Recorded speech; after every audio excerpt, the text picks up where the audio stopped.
Greetings from Nepal. So I've been putting off this video for quite a while now, and I think the reason is that cycle touring is never about the kit, it's about actually getting out there and doing it. I've met some amazing characters along the road who have cycled for around the world for 20 years with a mountain bike that they bought second hand and a sleeping bag strapped to the front with bungee cords they bought from Evans. But that said, it's the question I get most of all: what kit do you have for the trip? And I understand that if you're planning something yourself, it's good to hear what other people have used. I'm exactly the same. After meeting a lot of cyclists along the way, I've refined some of the kit that I've brought and some of the kit that I've left behind to make my life easier on the road. Another inspiration for this video is my podcast with Geordie Stewart. While I couldn't get my Iranian visa and ended up flying to India for 5 months over the winter, he was cycling through Kazakhstan and China in the minus 30-degree winter conditions, up on those high plateaus. I've been in Nepal now for 2 weeks, and where I'm staying in Pokhara, I can see the tips of the Annapurna range every morning. I can't be in this country without getting out into the mountains, and there's nothing like the prospect of an 11,000 metre climb to make you think about the weight on the bike. So I've laid out my kit Instagram style. The most important this end, the least important that end. And I'm going to split this video into 2 parts. The first part is all the kit you need for bike packing for a week in the mountains. And part 2 is all the kit you need to cycle around the world for 3 years. So let's take a look.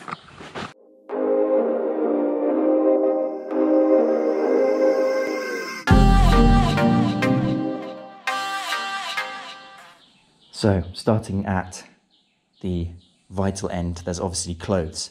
Now, I'm going away for actually about 5 days, 4 days, so I've packed a relatively small amount of clothes this end, and I've got some spare clothes up there. But the core stuff, I think, for me, starting with the cycle shorts, I have just DHB extra padded cycle shorts.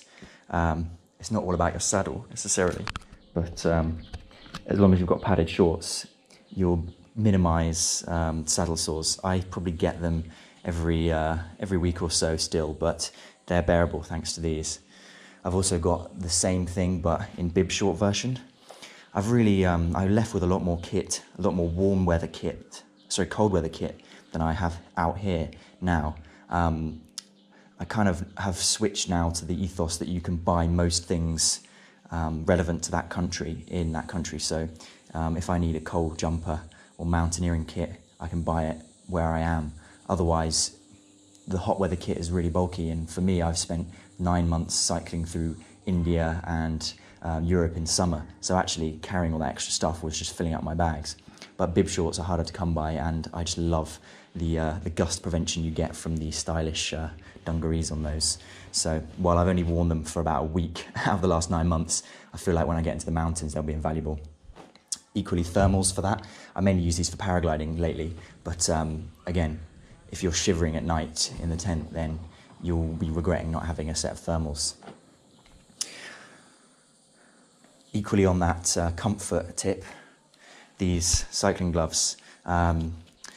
I tried to get some very fancy ones at the beginning, but so far I've lost 3 pairs of cycling gloves. So these are the Decathlon Classics, and I can't remember what they cost, but they're a few pounds, and they're well worth it. The main problems I've had actually, rather than saddle sores, have been wrist numbness and hand numbness, finger numbness, and that stuff, especially if you're cycling day in, day out for hundreds of days, can really build up, and it takes a long time to go and potentially lead to nerve damage. So actually gloves, as much as the handlebar tape you choose, are really, really important. You get silly tan lines, mine have gone actually a little bit, but the tan lines are worth it for potential nerve damage. I've picked a cap for this short trip because I'm going into the mountains above the tree line where it's exposed. But again, maybe a cycle cap is good. In hot countries, it's hard to decide whether you need a cap or not. But I think, again, because you're riding early morning, late evening, having a cap is good to get the sun off your neck or the sun out of your eyes. Then I've got my trusty trousers, convertible trouser shorts. These are North Face ones, and you can tell that I've been wearing them for the last year solidly. They're ripped, the pockets are broken, but the weight saving of having trousers and shorts in one is very, very good. The pockets on these are great. I would not necessarily recommend these specific North Face ones, but some kind of convertible one would be good. Mesh pockets, which definitely need to be replaced sometime soon. But I quite like the fact that what I didn't realise along the way is that all these countries, they've got a big industry in repair because they're poorer countries, people repair their clothes more than just go out to Primark and buy new stuff. So there's a lot more repair shops here. I've already had lots of stuff sewn up. So just picking a good sturdy set of shorts or convertible shorts and then having them repaired along the way is definitely possible. So then I've got underwear, 2 pairs of underwear, one that's so you can wash one day in the stream, hang it on the back of the bike, and then swap it overnight. And then I've got 3 pairs of socks for warm weather, medium weather, and cold weather. Again, because this trip's going from 900 meters high to nearly 5,000 meters high. That's pretty important for me. Then I've got my 2 t-shirts, my 2 little branded t-shirts. I've seen people cycling and running in cotton, and I used to do that, but actually I think the value of the breathable material is really, really important. Gets the wicks away, the sweat, and you don't notice the difference until you go back to a cotton t-shirt and you come back from a run or a cycle and it's just turned completely different colour. Whereas this stuff, however much I sweat in it, it will wick off a lot of that sweat. Interestingly, it's amazing to see how the UV's really worn a lot of colour off these t-shirts. It's amazing how much sun you get in the middle of the day. So it's good to wear this, not go bareback. Then I've got my fleece and waterproofs. I've got Arc'teryx. I got this one second hand from eBay before I left. It's just a reasonable large style fleece. I went in and again in my repair mission, I went and sewed in my own little glove loops, and yeah, that saved me a load of money because these are pretty expensive new. But what I did go out for in terms of new kit is the Arc'teryx ultralight top layer. I got this one, did a lot of hunting around and got it for about £200, I think, maybe £150. But when it's raining, it's just so nice to have something good. It's a lifesaver. It really keeps me dry when I'm cycling, keeps my body dry when I'm cycling. And in here I have gloves, sealskin gloves. Again, I wouldn't necessarily recommend these as a brand, but any gloves will do. I've also got some lighter weight gloves in there, and my little buff hat. It's quite hard to find a hat that will fit under a bike helmet. This one will. Next, obviously, hydration is important, very important. So I've got bottles on the bike. I've got these Camelback ones. They're good. They tend to make a clicking noise. They've got a seal here and a big valve.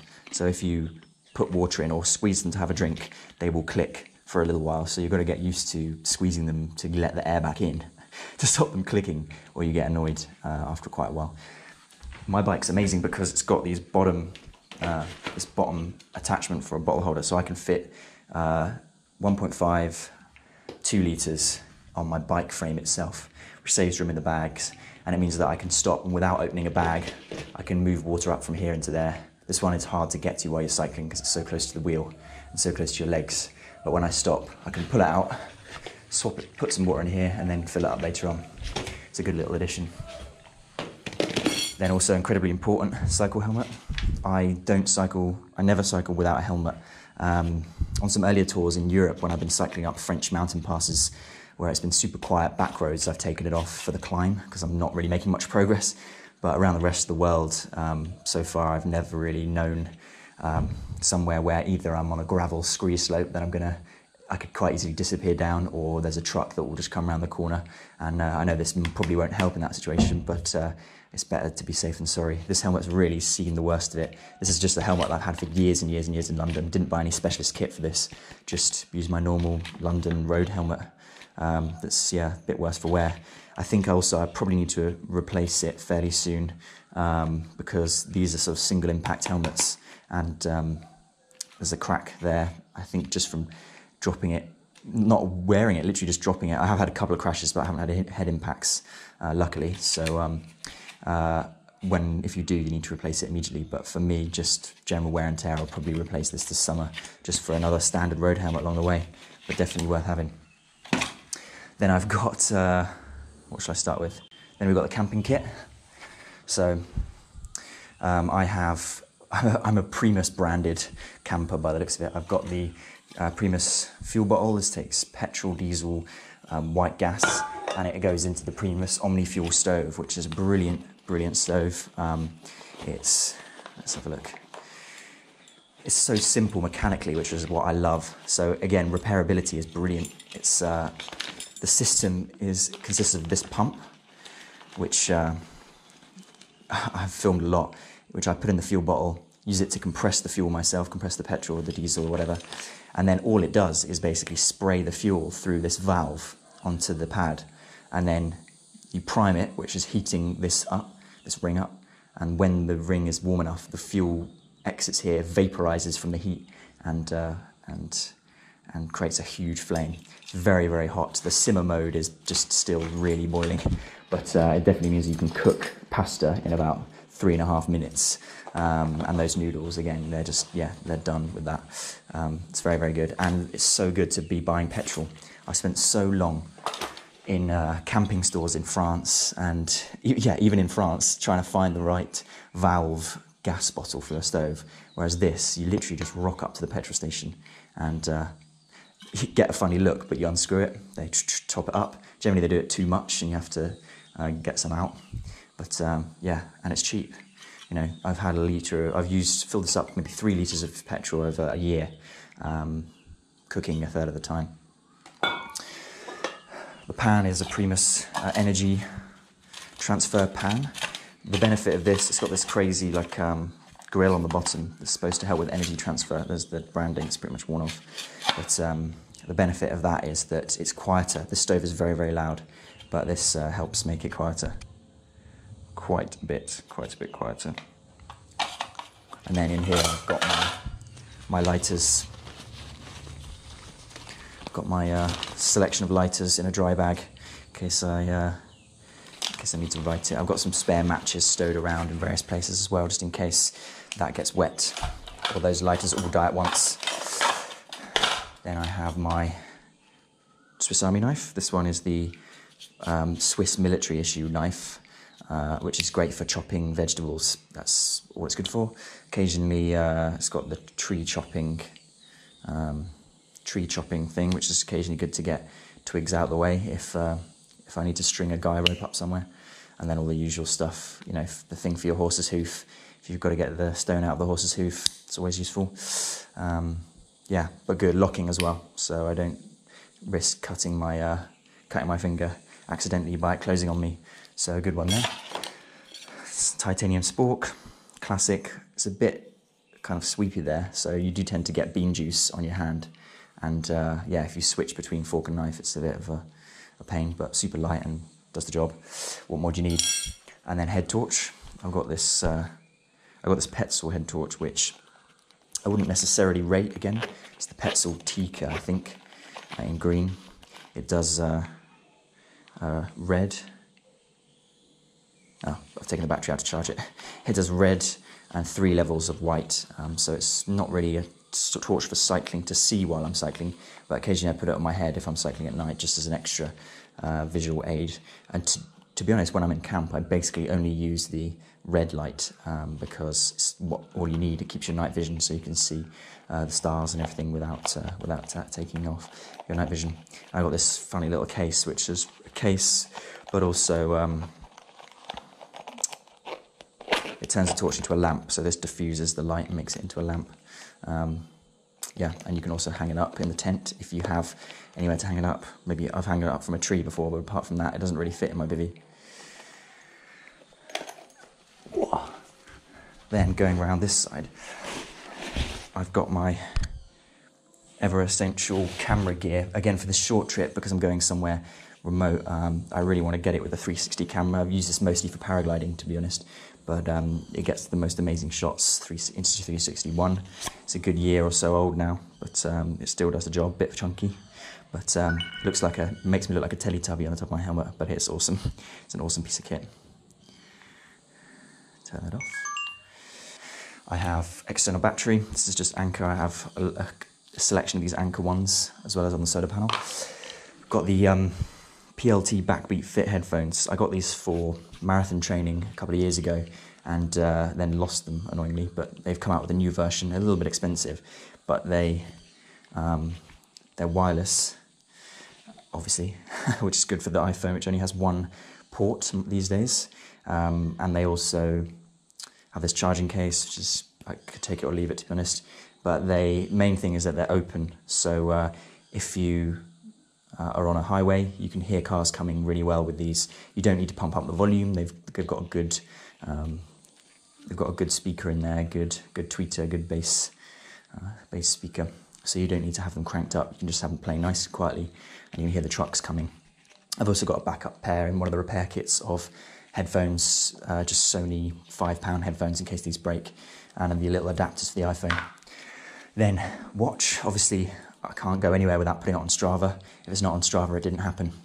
So that's why I got this ultra running watch, and I've made a special mode in it where, you know, Strava normally records once every 10 seconds and gives you live times by segment. But I need the battery to last for a week without charging, so I use this ultra watch. I have it, it's the Sontu Ambit Peak, and it records for up to a week. It records the GPS location and the barometric altitude every hour, which gives me enough information for that. I also bought this one because it works as an altimeter when I'm paragliding, and it records those paragliding logs as well.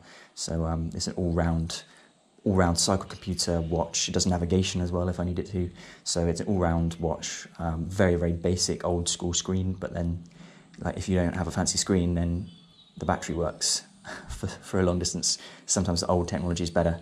And speaking of old technology is better, I've got the classic Spot. Again, I bought this off eBay. This is attached to an emergency SOS button, satellite tracking with an insurance policy that will, in theory, get some form of emergency services to me. Again, if I, God forbid, if I'm to have a traffic accident, I can hit that, and at least my friends and family will know where I am and can arrange help, if not local emergency services as well.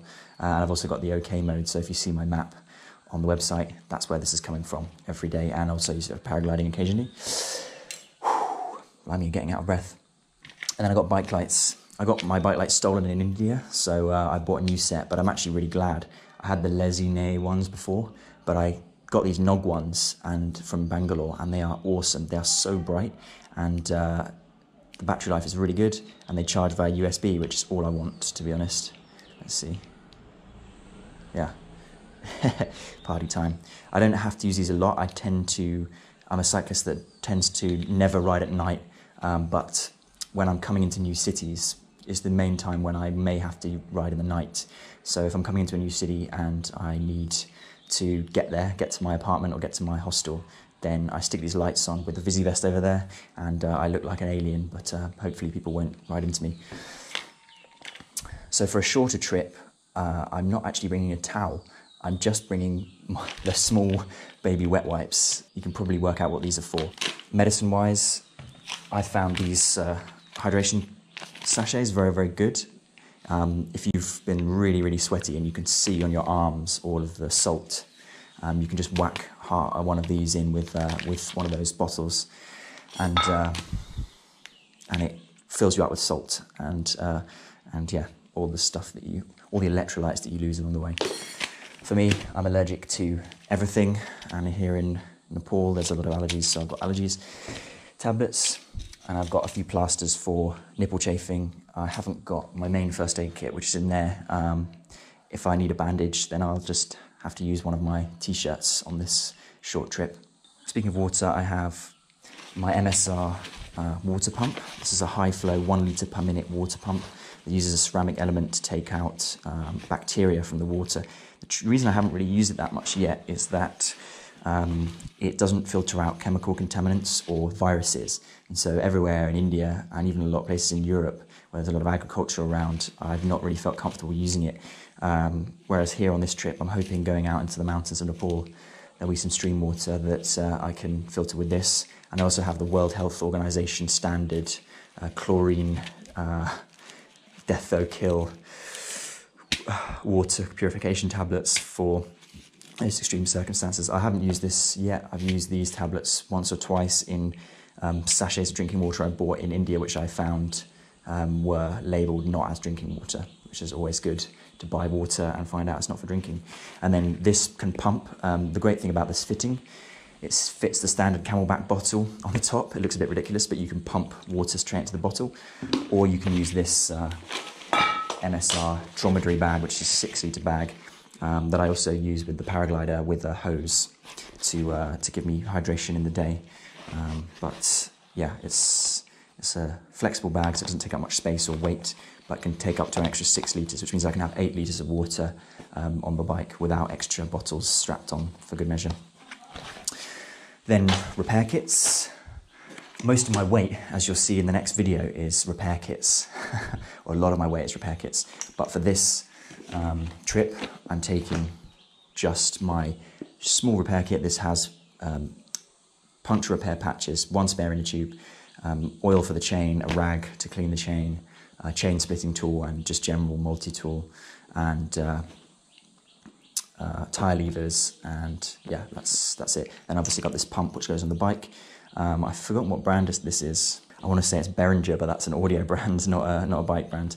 But again, I wouldn't necessarily choose this one. It's got a fitting here for Presta or Schrader valves, and it's, I don't know if you can see, but it's wearing out relatively quickly with use. So I'm a bit worried that it's going to stop working at some point. So perhaps find a dedicated Presta or Schrader pump for your bike and stick with that. But yeah, obviously vital in case I get a puncture. And we're actually almost there for the kit for this short-term trip.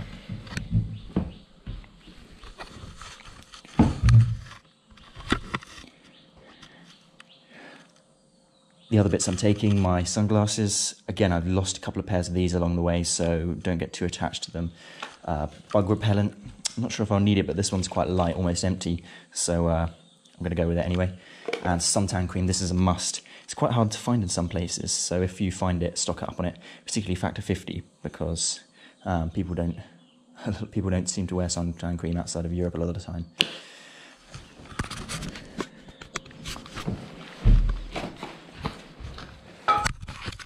Then I've got my trusty cycling shoes. These are just the ones I had before. Again, I didn't want to buy too much specialist kit before leaving, but I think on hindsight I would buy the mountain bike shoes rather than the road style shoes. These are SBD clips on the clip-on pedals, which I really enjoy, but again, I've seen a lot of cycle tourists just cycling with flat pedals, so you can wear normal shoes, but I like the clips. Yeah, these have got a lot of wear from random scree rock climbing, and they're going to get a lot more, I think, but they're lasting fine, so I'm not going to replace these anytime soon until they completely go, to be honest. I've seen some people really love the open toe SPD sandals, which I think are crazy, but yeah, each to their own. Then I've got my trusty Ortlieb classic large bar bag. I love this. It's got the map on the front, which is more just for psychological purposes, to kind of point out to people. In fact, that's where I'm going tomorrow, down here up to Charmey and then to Manang. And it's not got any paths on the map, which is exciting. In here I keep, you've seen it a lot on camera, but I keep, it's pretty empty now because a lot of it's spread out here, but I've got my cycling wallet. So while I'm stopped, I've got a small wallet that I like. It's got normal size, normal cards. But when I'm cycling, I've got this big one because I don't want to leave it behind. And I also want to have my important cards hidden away deep into some bag.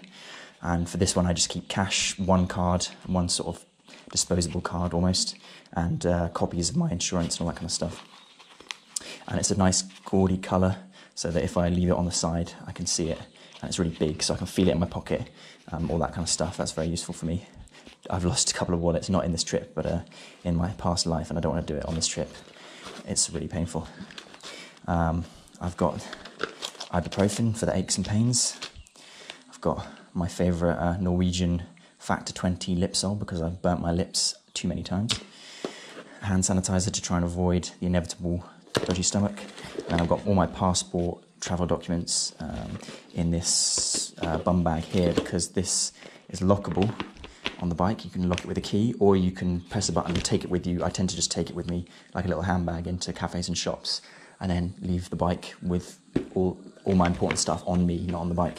So love this thing, very, very good. GoPro mount, of course. Then I've got my camping stuff. I've got a Van Gogh sleeping bag that my dad bought me when I was a teenager.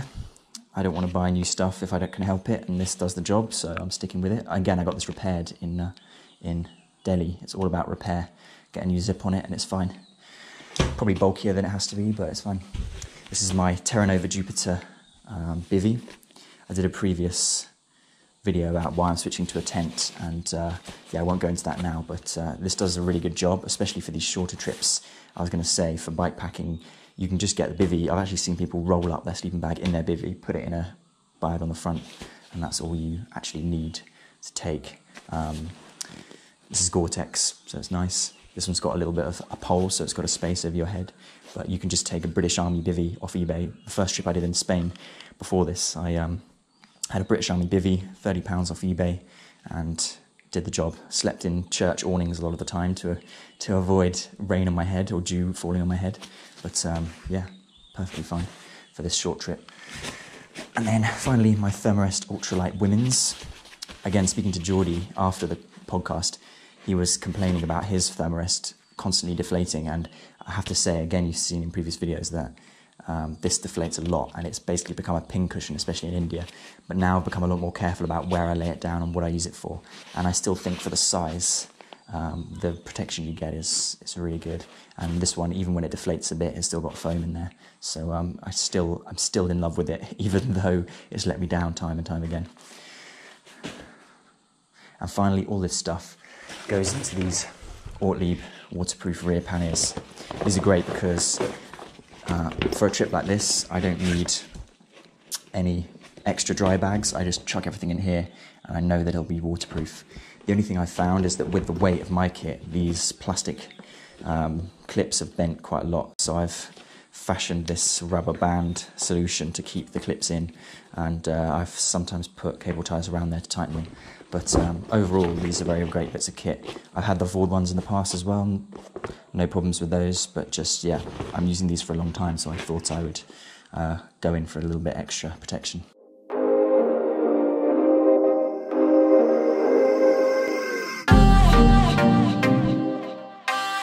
There it is, that's all the kit you need to bike pack for a week in the Nepalese Himalayas.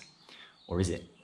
Subscribe to see the video where I cycle to the highest lake in Nepal and see if I make it. Next week, I'm following up with all the kit you need to cycle around the world for years. See you then.